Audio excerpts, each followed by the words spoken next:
রাজ্য বিধানসভা ভোটের আগে আরও এক নজিরবিহীন সিদ্ধান্ত নিল নির্বাচন কমিশন। এবার ভোট পরিচালনার কাজে যুক্ত করা হচ্ছে চিকিৎসকদেরও। সরকারি হাসপাতালের একাধিক চিকিৎসকের হাতে পৌঁছেছে প্রিজাইডিং অফিসার হিসেবে দায়িত্ব নেওয়ার চিঠি। রাজ্য বিধানসভা ভোটের আগে আরও এক নজিরবিহীন সিদ্ধান্ত নিল নির্বাচন কমিশন। এবার ভোট পরিচালনার কাজে যুক্ত করা হচ্ছে চিকিৎসকদেরও।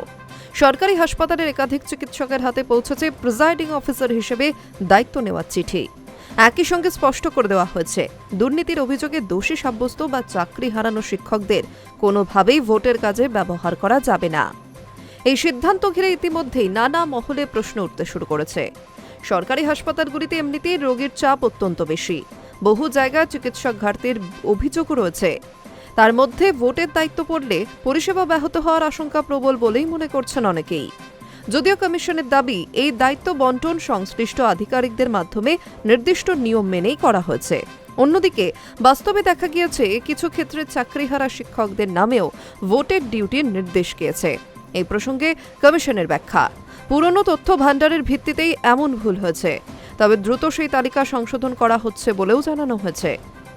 কমিশন আরও জানিয়ে দিয়েছে, কোনো চুক্তিভিত্তিক কর্মীকেও ভোটের কাজে ব্যবহার করা যাবে না, কিন্তু তা সত্ত্বেও কিছু জায়গায় এই নিয়ম লঙ্ঘনের অভিযোগ উঠেছে। পূর্ব মেদিনীপুরে এমন অভিযোগ সামনে আসতেই সংশ্লিষ্ট জেলা শাসককে বদলি করার সিদ্ধান্ত নিয়েছে নির্বাচন কমিশন।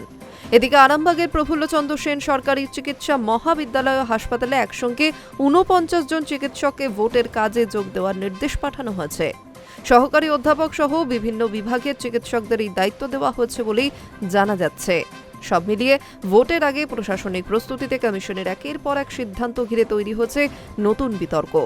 বিশেষ করে চিকিৎসকদের ভোটের কাজে নিয়োগের সিদ্ধান্ত বাস্তবে কি প্রভাব ফেলবে তা নিয়েই এখন জোর চর্চা শুরু হয়েছে বিভিন্ন মহলে। Hi news network.